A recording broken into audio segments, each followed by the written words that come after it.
Now, there was a piece appeared in the Daily Express last night online, backed up by the Home Affairs Select Committee today.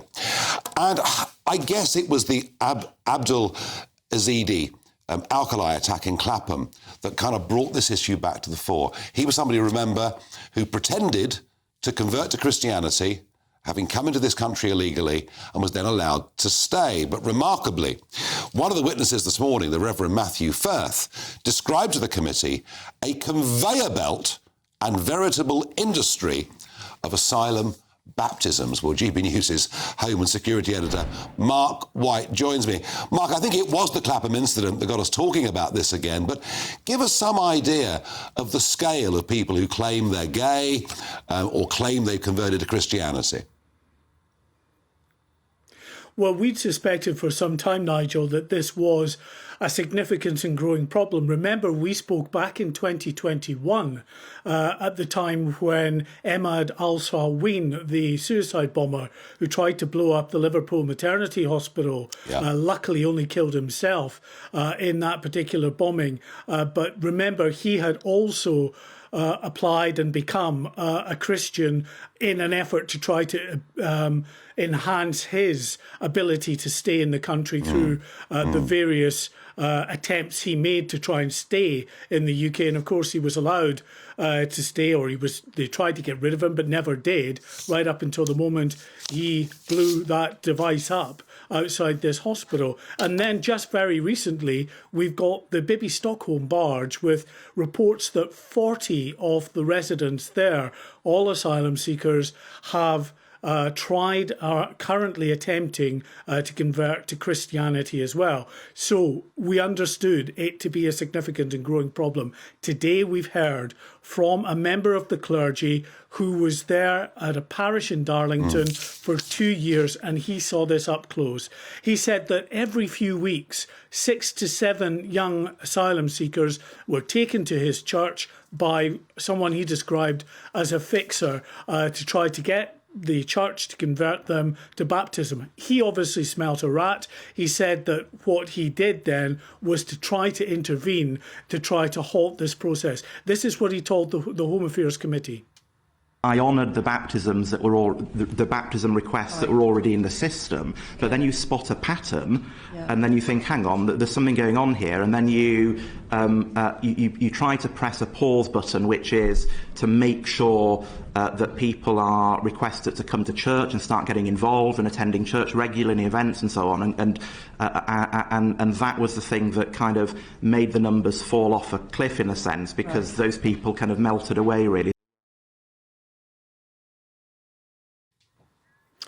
Well, the committee also heard from some other leading figures within the Christian church and the Christian faith in the UK today, including the Bishop of Chelmsford. Now, the good bishop tried to suggest that if there was any kind of increase in the number of asylum seekers who were trying to claim or convert to Christianity, then perhaps it was down to what she described as the increasingly hostile environment for asylum seekers, and that the church, in contrast to that, offered a warm welcome.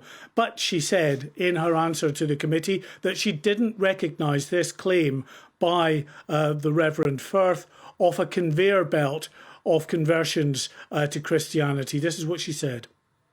You know, our churches respond to local need, however it presents itself. That's a totally separate issue to saying that we are kind of quickly and easily and freely baptising large numbers in order to scam the asylum process. I think that the notion that the Church of England is currently being a conveyor belt for baptisms in order for people to gain their asylum status, I don't recognise that comment.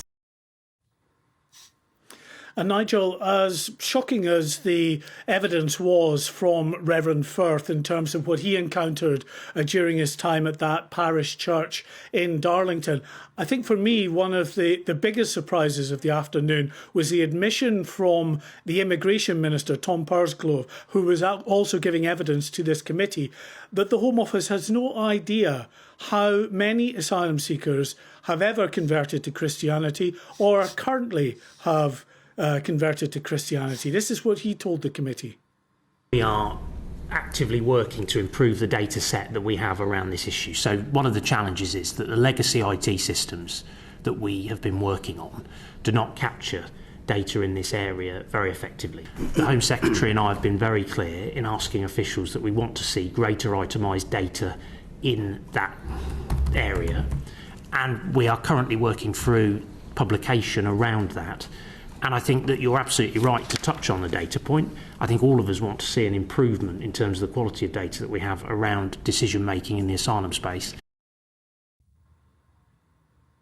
So they claim that legacy issues mean that they can't really give us any indication of how many past asylum seekers have converted to Christianity. But we know that there are still, at least 130,000 asylum seekers in the system waiting on a decision. Surely the Home Office can, as a matter of urgency, check and determine how many of those asylum seekers have switched from the faith of Islam to Christianity.